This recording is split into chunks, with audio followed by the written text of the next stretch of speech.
Russia, of course, is back. It's back in the news, back in our concerns and fears, back as a subject that we're trying anew to understand. And we're very fortunate to have with us this evening a journalist who's distinguished herself over several decades as one of the best chroniclers and explainers of Russia, its leaders, and its people. Masha Gessen is the daughter of Soviet dissidents and was born in Moscow. She moved to the United States with her family as a teenager in 1981, then returned a decade later to work there as a journalist, then moved back to the United States several years ago.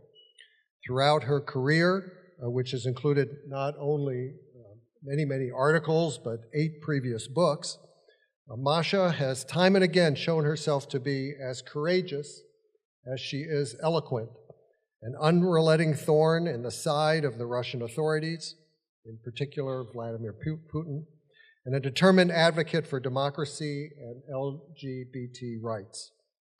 In her new book, The Future is History, Masha sets out to capture what it has felt like to live in Russia over the past 3 decades of considerable change, and what Russia has become today.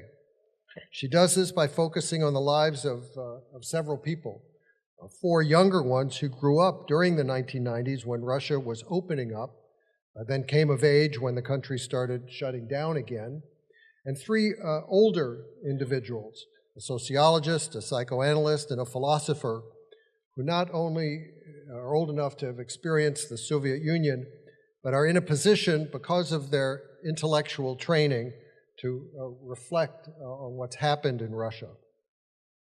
The result is a book that a reviewer in the New York Times called, quote, fascinating and deeply felt, a book that was just named a finalist for this year's National Book Award in nonfiction. Masha will be in conversation here this evening with Susan Glasser, Politico's chief international affairs columnist and host of a new weekly podcast, the Global Politico. Over Susan's long and distinguished journalism career, she also has reported for or edited Roll Call, The Washington Post, and Foreign Policy magazine. Particularly relevant for this evening's discussion, Susan, while at the Washington Post, spent 4 years traveling the former Soviet Union as co-chief of the Moscow Bureau. And if you haven't seen it already, she's also written a review of Masha's book that is for the Washington Post that just went online today. So, ladies and gentlemen, please join me in welcoming Masha Gessen and Susan Glasser.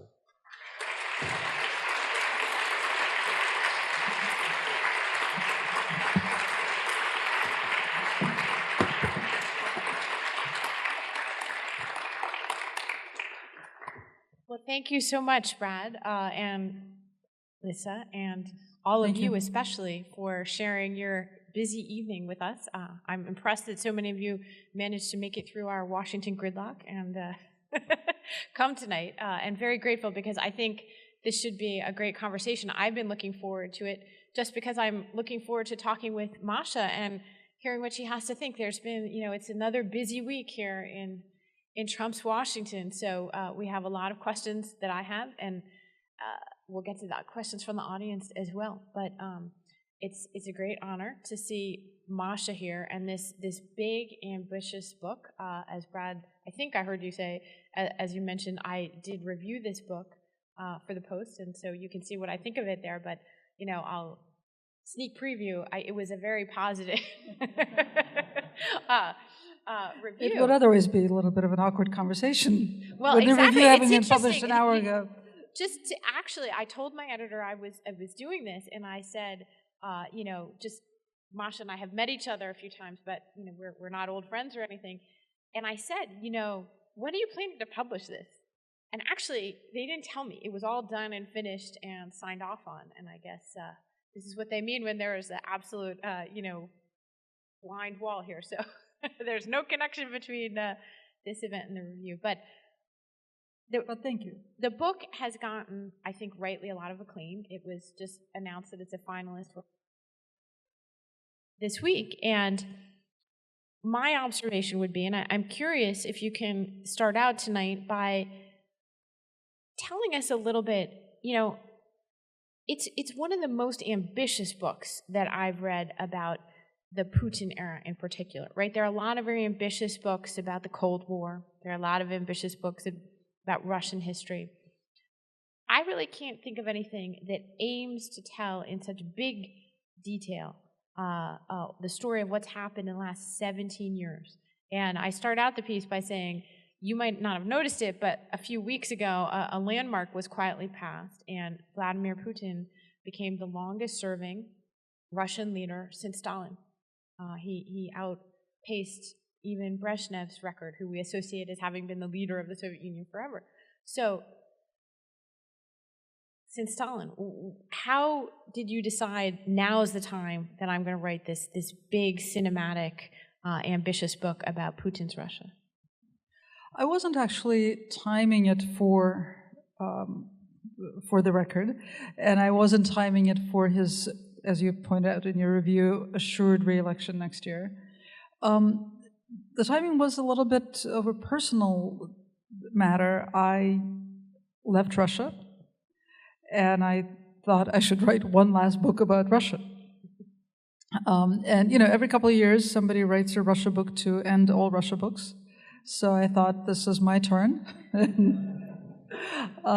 And you're right. I mean, it's more ambitious than other books I've written, because for me, in this sort of the solipsistic way that writers have, I think that what's my story for me marks an end of an era. So I think it's the end of an era. And for me, the end of the era was sort of the era of hoping for a democracy in Russia. I went back to Russia in the early 1990s, having immigrated here as a teenager. I went back 10 years later in the early 90s as a reporter because it was so exciting to report on the transformation of the Soviet Union into a democratic Russia, or so we thought. Well, I mean, that's the thing, reading it now, the two parts of the book that are really the strongest in many ways are that period in the 1980s when there's this incredible ferment, at least in the sort of Moscow intelligentsia circles, new ideas are opening up. You have a wonderful character in the book who basically brings psychoanalysis to a country that, if ever a country needed therapy, right? But, so you experience this awakening, this opening, this, glasnost and perestroika. And then the last few years are sort of like the bookend, right, to the beginning of that. Did you struggle much with what the opening point of the book should be? Like how far back to go, or was it meant to be your own kind of lived experience? Well, it's not really my own lived experience, although you're right, it's a very personal book, but the word I is never in the book. The book begins in the mid-'80s, when Russia started changing, right? And sort of in the traditional narrative, that was the beginning of the end. I think in my narrative, it has turned out to be not the beginning of the end. It turned out to be a little bit of a false start, right? But it's only 30 years later that we realize that it was a false start. But that's how I chose the mid-'80s, and of course, I also chose the mid-'80s because the four characters around whom the book is built were all born in the mid-'80s. I looked for people who were born then, not for the symbolic, not for the symbolism of looking at people who were as old as the story, but because I really was interested for a long time in writing about people who were children in the 1990s. Because I think it's such an interesting moment, and I wanted to get inside the heads of people who were children in the 1990s and try to figure out what happened there. Well, and would you say there's something that binds those four very disparate characters together? I mean, they grew up in very different places, in a provincial city, in Moscow, as a member of sort of a very elite family. Do they strike you as having something that is generational in nature to their experience? So I actually had some criteria when I looked for people who would be at the center of the book. I knew I figured out at one point that I wanted 4 people, and I wanted people who had been children in the 90s, they had to remember 1991. Right? So not every person who was a child in the 90s remembers the moment that we think of as the end of the Soviet Union. And another almost formal criterion was that their lives had to have changed drastically as a result of the crackdown of the last 5 years. So that's probably the thing that really binds them together. That obviously means that they're all in some way or another in opposition to Putin, which for that brief moment in 2011, 2012, and for their generation made them part of a majority. So, I wasn't looking for truly exceptional people, but I wanted people who represented that particular phenomenon, the protests of 2011, 2012, and the crackdown that dashed their hopes, and in these cases really profoundly changed their lives. So one thing I've been thinking about all day, it's not sort of the text of the book, but it's certainly one of the major questions that's raised by it. Was that crackdown inevitable? And was this particular trajectory inevitable for Russia? Well, I mean, in hindsight, everything is inevitable, right? Because it happened. I remember very well what I thought at the time. And unfortunately, I will never be able to forget what I thought at the time, because my Putin book that came out, the biography that came out in 2012, had as its epilogue a very hopeful piece on the protests. Because at that moment, and I learned my lesson once and for all, never put in a book something that you just wrote about something that just happened. Like, it has to sit. But I was inside those protests. They felt amazing. I also fell victim to heuristic, which is that I had covered revolutions, right? Several of them. And I knew what it felt like to be inside a successful revolution. So it didn't occur to me to ask myself, what does it feel like to be inside an unsuccessful revolution? As it turns out, it feels exactly the same, except it fails. Right. So, obviously 5 years ago, I didn't think it was inevitable. Now I think that I should have been smarter. I think that knowing what I knew about Putin's absolute drive to absolute power, to imagine that he would be motivated by the protests to weaken the system in ways that would eventually lead to his downfall, was naive, right? And that really was the expectation, because he already had all the levers of power in his hands. So the imagination was that he would negotiate with the protesters, he would try to appease them, and that would eventually bring him down. Well, he's not a very smart man, but he's smart enough to understand that that would eventually have brought him down. And that for a dictator, cracking down is actually a more effective strategy of survival. It's interesting you say that. To me, that was one of the early lessons that I learned, never really understanding where Putin exactly would take this. But I remember, I'm not sure if you were still in Moscow then, probably at the time, but when in Azerbaijan, one of the former Soviet republics, the Soviet era leader, Haidar Aliyev, died, and he sought to pass his country on to his son, which in fact he succeeded at doing. And I went down for the election, and his son was not popular at all. He was sort of seen as a playboy. He was Western educated. He was, a sort of a worldly sort, but not at all seen as, fit to lead a country. And so there was unhappiness that was genuine, and that even, the regime people would tell you. Went to this election. It was a totally rigged election. There was protests in the streets. People's heads were cracked right in front of me.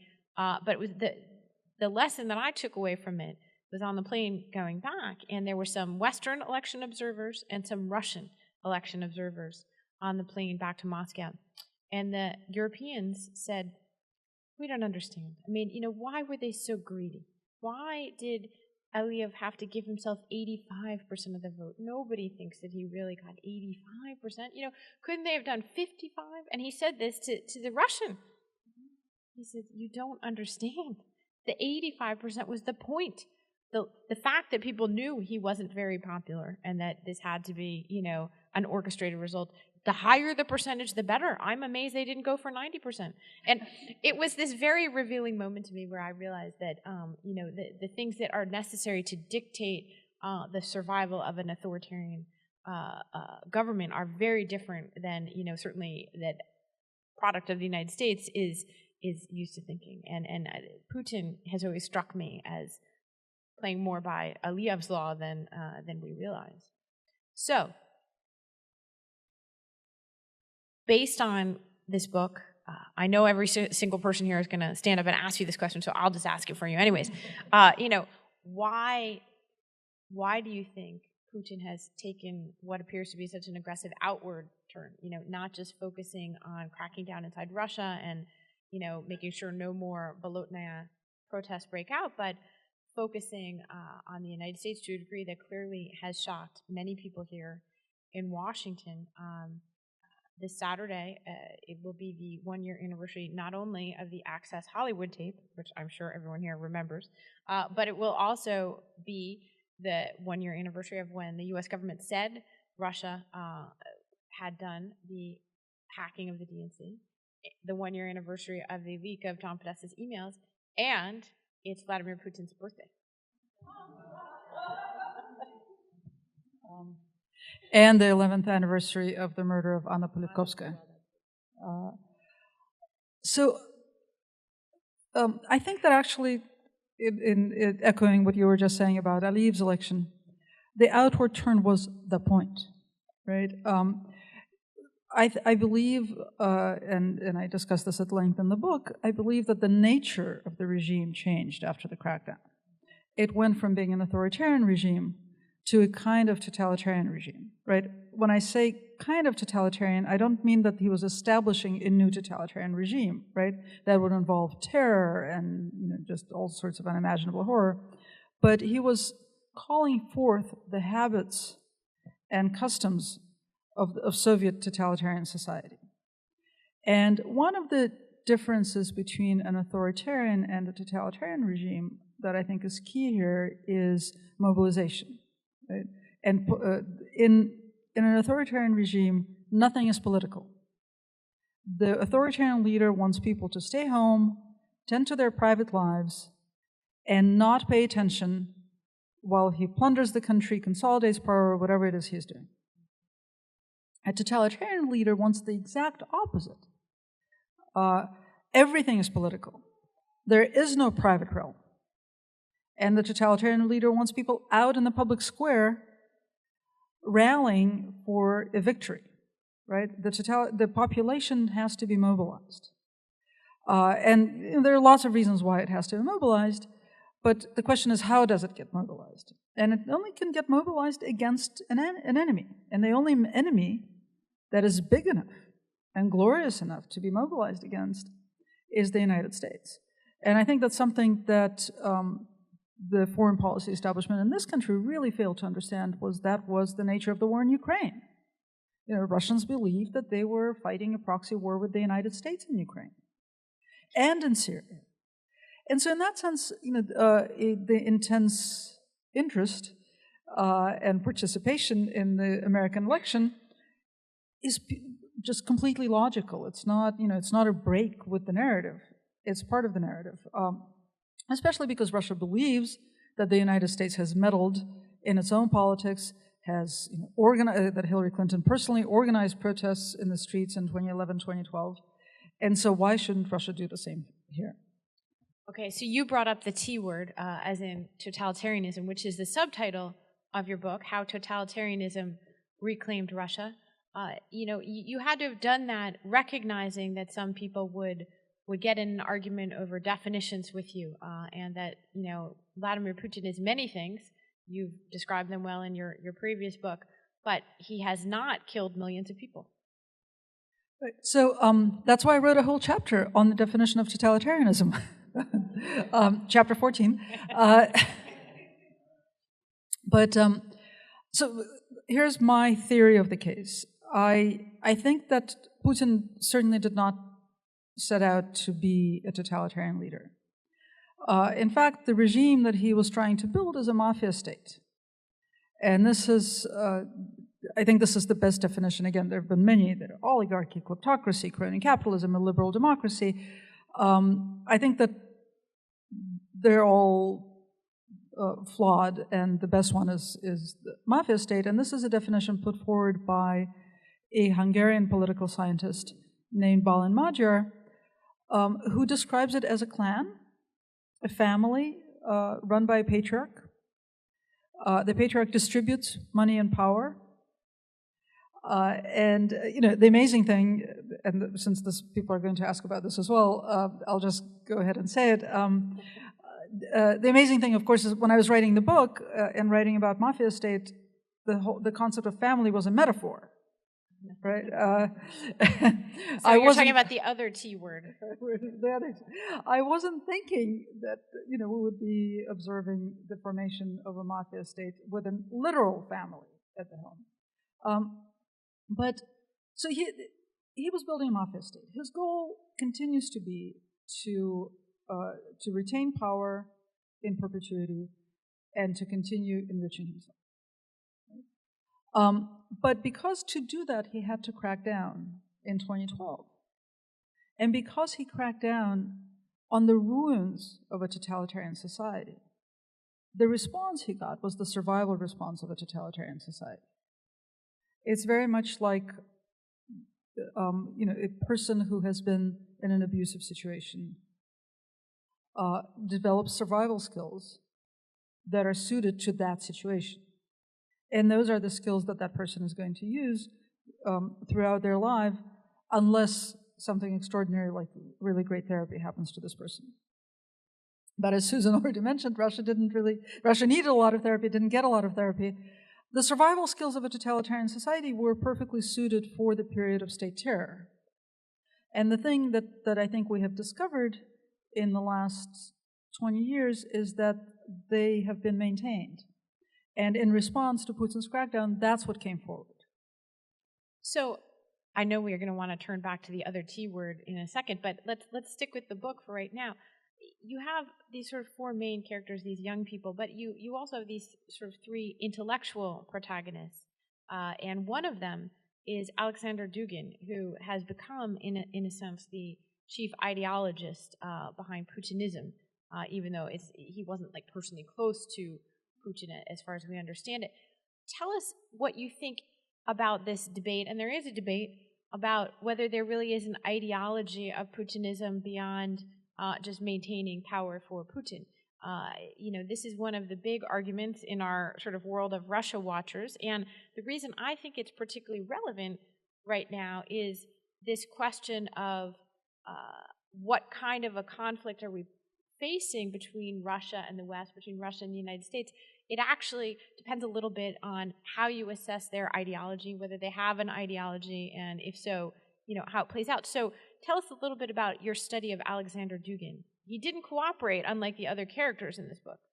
Well, he cooperated in a very peculiar way. He sent me stuff, and he sent me his right-hand person to talk to me. So I interviewed him by proxy, but he also has a vast written record and actually I want to just give a shout out to Anton Shekhovtsov, who's here, who knows so much more about Alexander Dugin than I ever will, and who has a new book out on Russia and the European far right.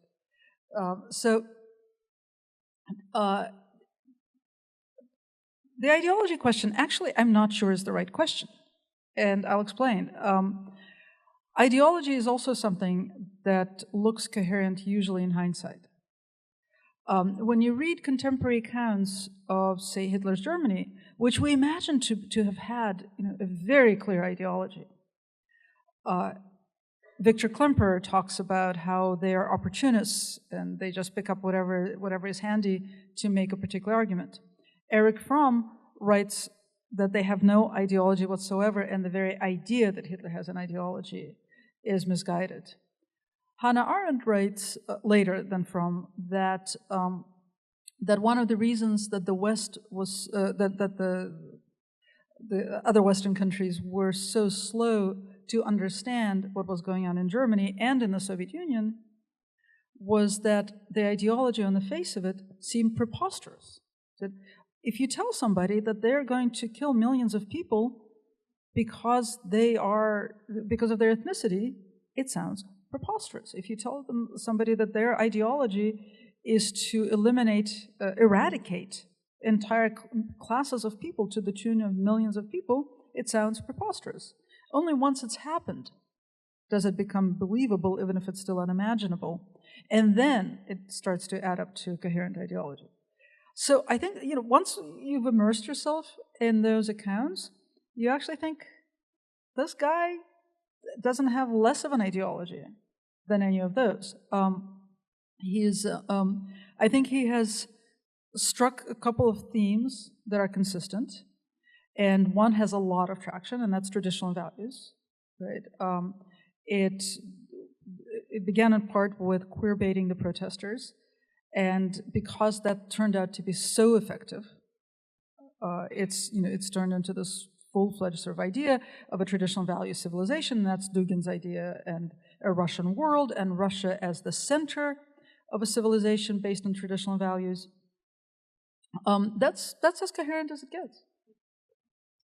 Well, I know the audience has a lot of questions, and I'm going to look for our microphone so that you can raise your hands and do it. While you're getting your questions ready, I'll throw a final one to Masha before turning it over to you, the audience. Back to the other T word.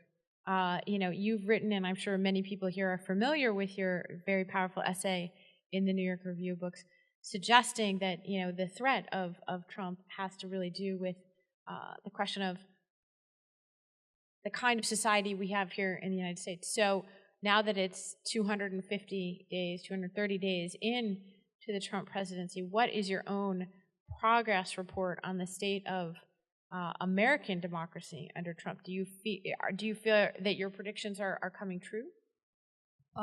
I do, unfortunately. I think that, and if you recall, or you don't have to recall, I recall that actually in that essay, but also later, sort of more vividly, when Samantha Bee asked me what my greatest fear was, and I said nuclear holocaust. And back in January, it seemed like a kind of nutty thing to say. We're in October now, and we've been living with the specter of a nuclear holocaust for a month and a half now. That's how fast it has advanced, and I think that Trump's attack on American institutions, and even more significantly, to my mind, on American political culture, has been as unceasing as it could possibly have been. I didn't actually imagine that it would be this cacophonous, but I think the cacophony makes it that much more effective. You mean cacophonous from inside the Trump administration, which clearly is not yet singing with one voice? I mean that, but I also mean the just endless barrage of news. I mean, Putin, when he came to power, and all of us have sort of, again, our own heuristics, right? When Putin came to power, he set in motion a kind of authoritarian crawl, right? He was very methodical about taking over power, but every step was measured, and I think that that's part of what made it so effective in his case, was that every single thing he did on its face wasn't that awful, until 2004 when he canceled gubernatorial elections. But basically up until that point, everything he did was kind of horrible, but not, it was difficult actually to make the argument in the Western media, I know I tried, that he was establishing an authoritarian regime. And, Trump has been acting like a bull in the china shop from day one. There has been no crawl. There's like this constant sort of artillery attack. And on that note, who wants to be the first to jump in with a question? Suzanne, can you talk about Putin's wealth and how he came by that, and the oligarchs in Russia, and how do the people feel about the failed attempt at, an actual kind of democracy? Thank you. That's at least 3 questions. So I'm going to focus on the last of those 3 questions because it actually has to do with what's in this book as opposed to a much earlier book about Putin. So how do people feel about the failed attempt at democracy? Well, we no longer know. That's how profound the transformation of Russian society has been. There's a moment in the book that's very important to me when Lev Gutkov, the sociologist, he has taken a piece of paper and he has graphed, he has superimposed 2 graphs. The graph of Putin's popularity, which skyrocketed after the invasion of Ukraine and held at 86%. So it looks like a vertical line up from 50-something to 86, and then it just holds, it plateaus. And the graph of consumer confidence, which is actually sort of more broadly a sense of economic well-being, which plummeted around the same time, just as the Russian economy tanked, and stayed and plateaued at the bottom. And so it looks like this. And he held this up and he said, this can't happen. This is impossible, right? These 2 lines have to meet.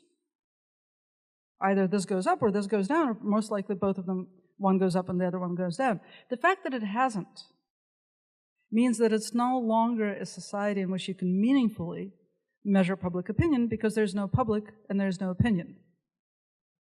Since we're also coming up on the anniversary of the Bolshevik Revolution, I was wondering how much you feel that Putin, the KGB agent, is influenced by the Soviet political culture and structure, and how much he represents a break from that. Oh, I think he's a KGB agent through and through. That's the nature of the beast. And what I think is important, and what this book is about is how much he has been able to tap into a nostalgia for an imaginary Soviet Union and recreate aspects of that culture. Okay. Oh. No, go ahead.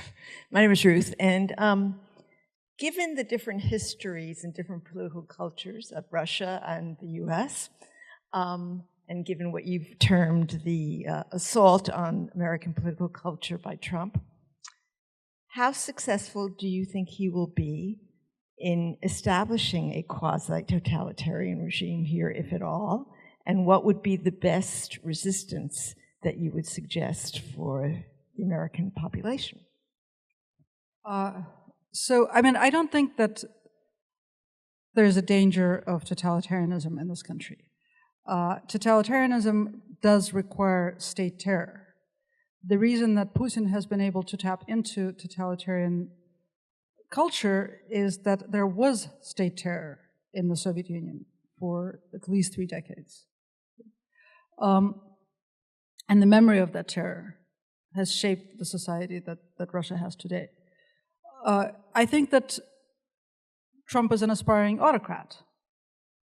He wants to rule like a tyrant, and that's a real risk.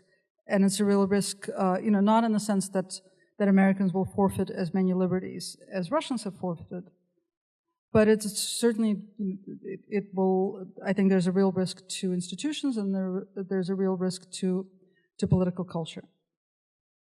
And I think the way to resist it, obviously I'm in a great position to give advice on this because I had to flee my own country.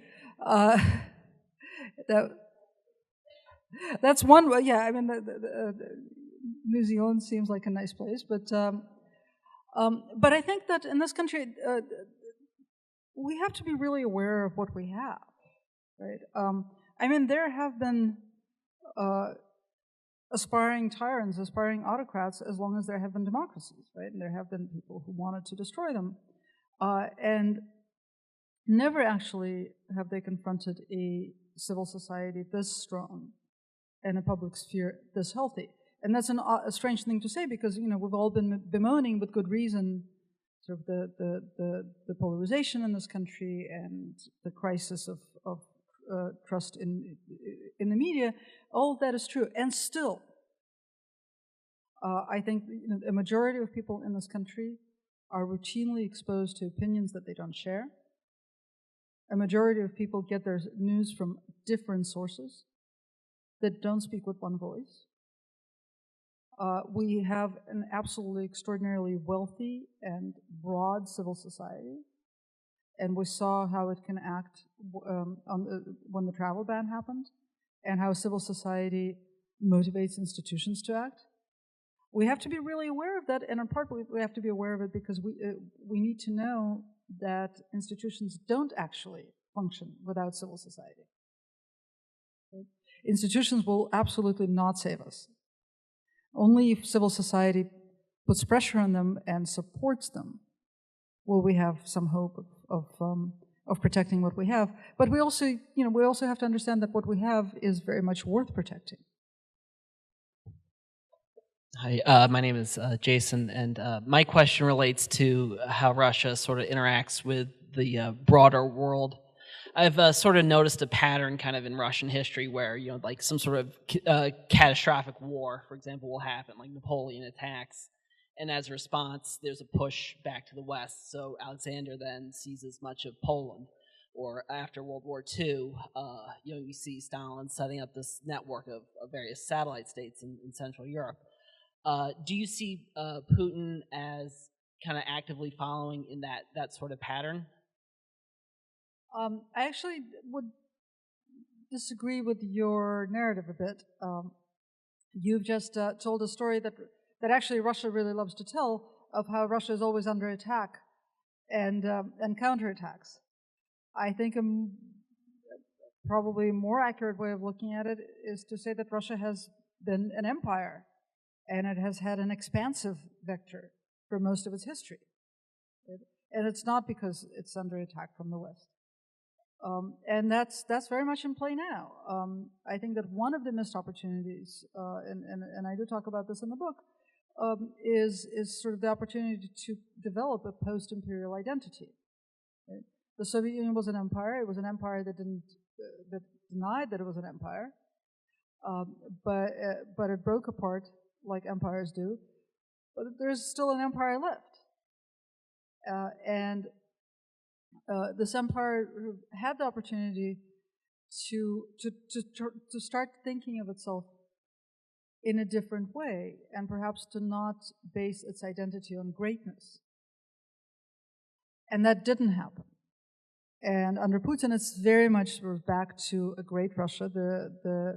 The single great myth of Russian history now is World War II. Which, as Lev Gutkov, again the sociologist, says, is the perfect myth because it shines its lights backwards and forwards. Backwards because it justifies all the terror that came before, and forwards because it explains how the Soviet Union became a superpower. And that's sort of, that's at this point the source of Russian identity. And that in large part dictates you know, its outsized ambition, its superpower scale ambition, and its expansive motion. My name's Jacob, and I had a question that I think is sort of a follow-on to the preceding one, and it has to do with Turkey. And it seems to me that Erdogan in Turkey is really following a very similar strategy as Putin did in Russia, and it seems like Putin has offered him very close support in that process since the coup in July of, I guess, 2016. And I was wondering if you could talk about that relationship from your perspective and what you see as its future. Yeah, I'm not at all an expert on Turkey, like not at all. So I really hesitate to talk about Turkey. One thing that I would say about that relationship is that it's been quite volatile. I mean, there was a moment, about 6 months before the coup, when it looked like there might be a war between Russia and Turkey. Right? And that's actually an important lesson for Americans, I think, right? Here we have a president now who has promised a wonderful relationship with Russia, and the U.S. relationship with Russia is at its lowest point, possibly since World War II, right? At the point of mutually expelling diplomats, at a point when the U.S. embassy in Russia has stopped issuing visas because they no longer have the people power to issue visas. Trump has suggested closing the consulate in San Francisco. I mean, it's just spiraling, and I think that's the Erdogan-Putin example is a good example of how unreliable autocratic friendships are and how volatile they can be. Hi, my name is Tina. I have a question about the protests that were going on earlier this year. So it seems that people like Navalny really capitalized on discontent with the lack of economic growth for the middle classes. So the richer were getting a lot richer, and then there was sort of a stagnation or almost a loss of economic power in the middle classes and the people that were less well off. And it seems like there is continued interest in going out and doing something or protesting on the streets, at least in the bigger cities. And then, of course, Navalny was arrested, but do you see that discontent is going away, or are they neutralizing it in some way, or is it still there and just not finding expression in any kind of systemic, organized fashion? So the question concerns protests that there have been two waves of protests this year, and probably one more coming in the spring, and then in June, when called upon by Alexei Navalny, who started out as an anti-corruption blogger and has become sort of a leading light for a lot of people in Russia. People came out into the streets to protest corruption all over Russia. In June, people came out in over 100 cities and towns, so the most geographically spread out protests in Russian history, I believe. And the regime responded by arresting 1,725 people in one day. So the largest wave of arrests in a single day in decades.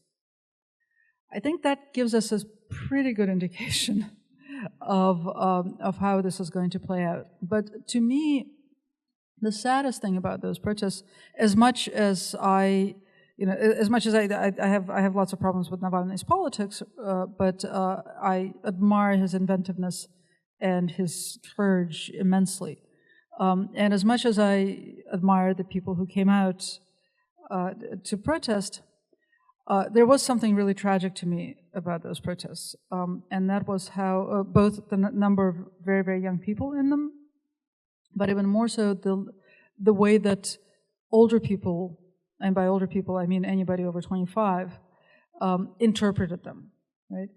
All over Russian social networks and in what little independent media there was this sentiment, oh, this is the new generation that's finally going to make change. And they're talking about 17-year-olds. And a lot of the people who are talking about the 17-year-olds and even the 15-year-olds are people in their mid-30s who were the young faces of protest 5 years ago and who have already given up on themselves and on their entire generation and are passing the baton to the next generation. To me, that was especially painful because I had just finished writing this book, a lot of which is about this idea of generational change, right? And ultimately whether generational change is stronger than intergenerational trauma. The sociologist who, I keep mentioning him more than the other characters, but he offers incredible analysis, and the team that he worked for in 1989 went out to do a survey based on this hypothesis that the Soviet man, Homo Sovieticus, was bound to be a dying breed because it had been decades, more than a generation, since Stalin's terror ended. And so people with a living memory of terror were dying off, and that would mean that Soviet man was dying off, and that would mean that Soviet institutions that rested on Soviet man would crumble, and that would bring the Soviet Union down. So they had this optimistic hypothesis. They went out, they did a survey, they concluded that they were right. 2 years later, the Soviet Union collapsed right on schedule. And in another 3 years, they went back to do that survey again and got really weird results that suggested that Homo Sovieticus was not dying off, was surviving. And 5 years after that, they did it again and concluded, and I quote, that Homo Sovieticus is not only thriving, but reproducing. And they keep getting results that affirm that theory, and they don't see that person, that traumatized survivor of a totalitarian society going anywhere. And so the way that one generation sort of looked at the next and said, okay, let the school children do it, just depressed the hell out of me. Hi, my name is Sophie, and I studied China. Where there's also been upsurge in nationalism and also a crackdown on not democracy, because they don't have that, but on civil society within roughly the same period of time. And in connection with that, there's also been a real upsurge, I think, in propaganda about traditional gender roles. And so I was wondering if you had any thoughts about the impact of increasing authoritarianism in Russia on gender equality. And then also separately, you've spoken about the connection between trauma as a sort of collective national experience and how that can be exploited by governments to implement totalitarianism. And I wonder if you think that it also works perhaps in the opposite direction, that repairing trauma on an individual level can have a revolutionary impact. Should the National Endowment for Democracy be adding a line item for therapy for the grants that they ask people to apply for? Oh my God, that is such a great idea. I think the answer is no one has tried that, but that sounds like such an amazing project. And you know, you can't go wrong with a project like that. Like, you can't fail, at least on the individual level. You'll help people, which is more than you can say for a lot of democracy advancement projects. Gender roles, you know, it always gets really complicated when we talk about gender roles in Russia, because it seems so contradictory, with women equally represented in the workplace and a lot of female-headed households and all of that. But so that said, and that, like, the complication acknowledged, there's been both, I think, rhetorically and really socially, a real sort of reversion in the last under Putin. I mean, Putin is. There's a great anecdote that Hillary Clinton told to Putin, told to David Remnick when he was interviewing her about her book, where she asked Putin, and I haven't gotten to that place in the book. I don't know if it's in the book as well, but she was looking for something that she could discuss with Putin, and he's very interested in nature conservation, which is also something I know a little bit about, and so she said to him, she asked him a question about that, and he just lit up and started talking to her, and he said, in fact, I'm about to go to Chukotka to place a satellite collar on a polar bear. Maybe Bill wants to come with me. He says to the Secretary of State of the United States. And she says, well, Bill might be busy. I could come with you. And he just ignores it. And that's sort of, that's the culture, very, very much the reigning culture. I mean, Putin has also been known to respond to a question asked by a woman journalist, and how many children have you had? And a lot of the rhetoric underlying the anti-gay campaign has actually had to do with reproduction and demographics. And I think part of the reason that it's been so successful is because it does tap into a real demographic panic. So all of that has not been great for sort of, gender equality and more equal gender roles, and the incredible emphasis now on traditional values, whatever that might mean, and sort of the imaginary past when we had those traditional values, ultimately, is just going to exacerbate that situation. Hi, my name is Leah, and I just wanted to thank you for being here. So my question was that in other revolutions, like for example in the Arab Spring, social media has been a really effective tool for mass mobilization of oppositions. I was just wondering if you could talk a little bit more about why you think that, given how unregulated social media and the internet are generally, why you think the opposition hasn't really effectively used it to, I guess, Right. So Sorry. I wouldn't say that the opposition hasn't effectively used social networks or social media. Here's what I would say. First of all, I would say that there is no opposition in Russia. Right? What I mean is that opposition is a word that suggests access to public sphere, access to media, access to electoral institutions. None of that exists, right? So there are opponents to Putin who publicize, who spread information and who sometimes organize protests. That's very different from saying that there's an opposition.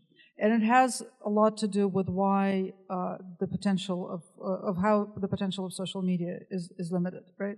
Social media cannot create connections that don't exist offline.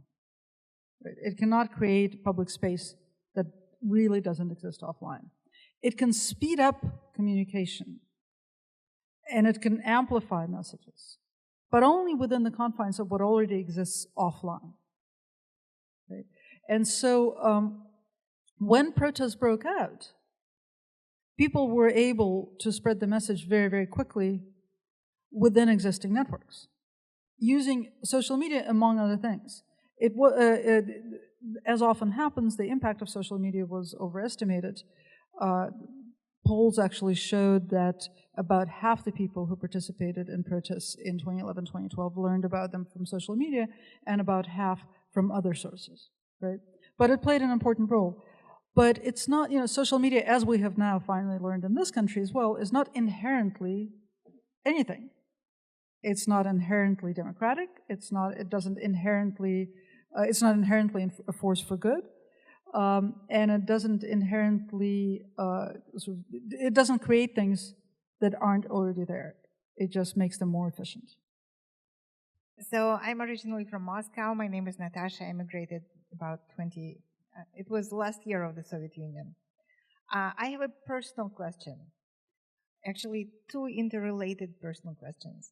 One is, you have been living in Moscow after you came back from the US for quite some time, and now you are back in the US. I wanted to find out how you're finding this adjustment back to the US. And the second question, there is one of your books which is not political, which I really love. I read it a long time ago. It's called Blood Matters, and it's about genetics and your personal journey. And right now I understand that it's very important to write political books, but I'm wondering whether you are thinking about writing a non-political book again. Wow, great question. So, to the question of how the adjustment has been coming back here, so I first came here as a teenager in 1981, and then I went back to the Soviet Union, actually, as a correspondent in 1991 and stayed until December 2013, and then came back here. But all along I was writing in both English and Russian and writing books in English. So for me, coming back has actually been great. It's been a homecoming in a way. I live in New York City, which I love. I've had a very rewarding career for the last 4 years. Yeah, I mean, it's been wonderful. What has been, and I have to say that emigrating when you have a choice about it is definitely, I mean, even though I didn't have much of a choice about sort of the timing of leaving Russia, we had to get out in a hurry, but I made that decision myself, unlike the first time when my parents made the decision for me, and I was just resentful and miserable. But this time I brought my teenage children who were resentful and miserable. And I can't blame them because I know exactly what it feels like. And I have to say that there's a peculiar difficulty actually to have a family in which 4 people immigrated, my partner and my 3 kids, and I came home.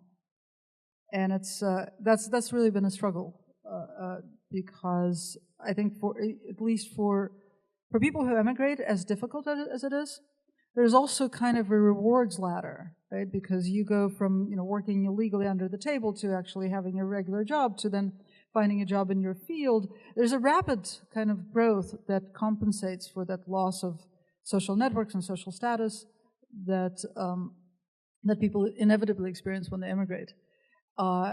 And I deprived my family of that because we came here quite comfortably, bought a house, moved in, but the misery of dislocation is still there, and there's nothing you can do about it.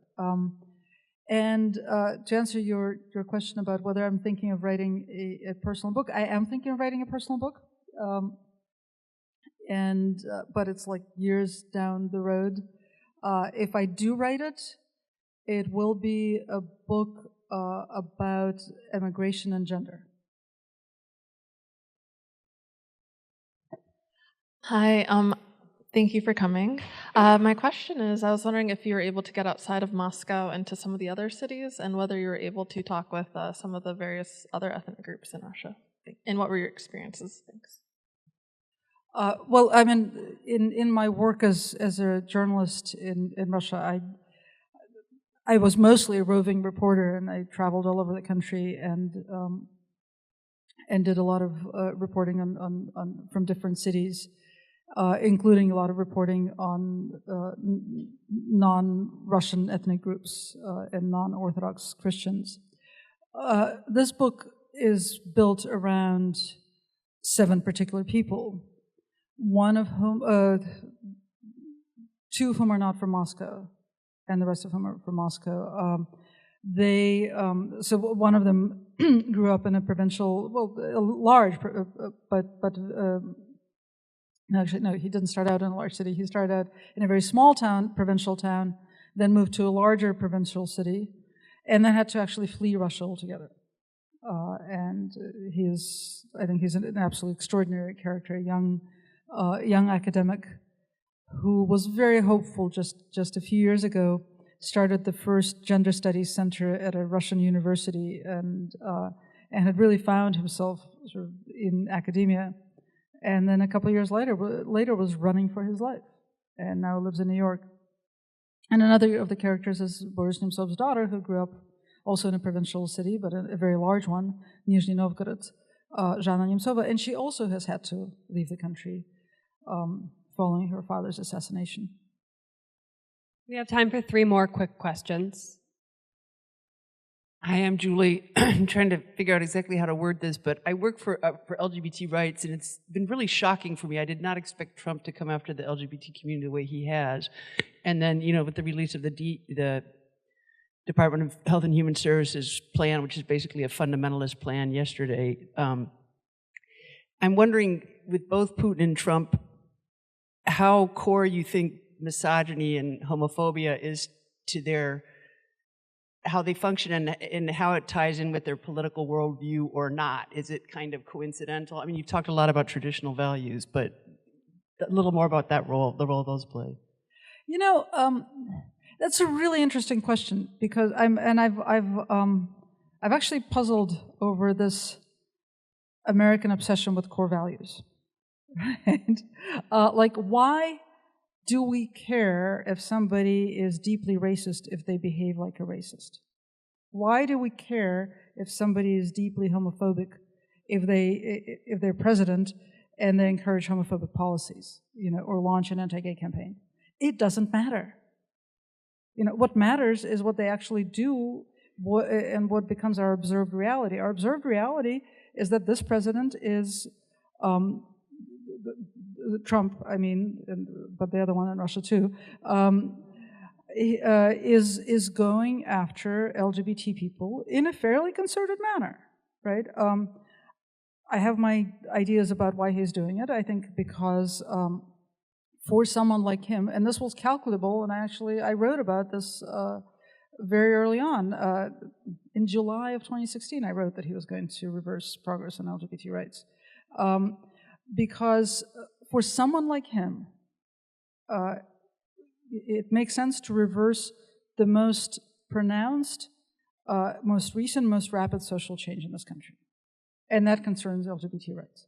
And it doesn't matter how he feels about LGBT people and whether all of his best friends are gay. It really makes no difference, right? His power is largely based on his ability to demonstrate that he's serious about taking people to the past. And that will necessarily involve reversing progress on LGBT rights. And I think we should expect a lot more attacks on that front. Hi, my name is Nancy. Oops. Have the economic sanctions that the West has imposed and or the Magnitsky Act provided any constraints on Putin and his regime and those around him? I think so. And I also, I'm starting to be like a broken record in saying I don't think this is a great question, but this is the way we normally pose the question, right? We normally ask whether sanctions are effective. And it's a perfectly reasonable question, of course. But I also think that when you deal with someone like Putin, who's basically intractable, right? That question can also lead to a logical dead end, right? Because if there's no way to influence his behavior, then there's no way to influence his behavior. So what's the point of sanctions? Well, the point of sanctions is that they're the right thing to do. Because it is the wrong thing to do business with the bloody dictator. It is the wrong thing to do to allow him and his people to invest their money here and to launder their money here. So whether or not we can observe strategic results from sanctions, sanctions are the right thing to do. My name is George. Just one question. What happens after Putin? Oh, well, that's an easy one. I have no idea. But actually, there's a wonderful book that's just out in paperback that is weirdly relevant to that question. And the book is called Last Days of Stalin. Have you read it? It was great. It's Joshua Rubinstein. It's a slim book, and it's amazing. You read it, and I mean the part that has to do with how the U.S. foreign policy establishment was worried that after Stalin died, the hardliners might come to power. That really, I thought that was really amazing, and so it really puts into perspective similar fears that have been voiced repeatedly in this country. But I also, the other thing that has direct implications for today is that he has documented in how much disarray the Soviet Union was, and how Americans looking at it couldn't believe that it was in that much disarray and kept looking for sort of hidden meanings and hidden strategies. And actually what had happened was that Stalin had planned to live forever. There was no succession plan. Nobody knew what was happening and how they should act, and anything was possible. And I think something similar is going to happen after Putin dies. He definitely plans to live forever. There will be no succession plan. I mean, I'm assuming that it will be his death that will end Putinism. If it's something else, it will not be dissimilar. It will also, we'll know it when it happens, right? It's a closed system. But there will be disarray. One prediction that I feel confident enough making is that I don't think that Russia will stay in its current borders when after Putin. There's so much sort of outward tension at this point. Putin has managed to put so much pressure on various constituent members of the Russian Federation, and pump them for money, and or do the opposite and pump money into supporting friendly dictators in various places.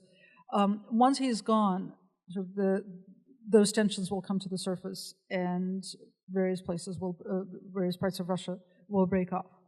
So we'll see major rearrangement when he's gone. All right. Thank you so much for coming. Thank you.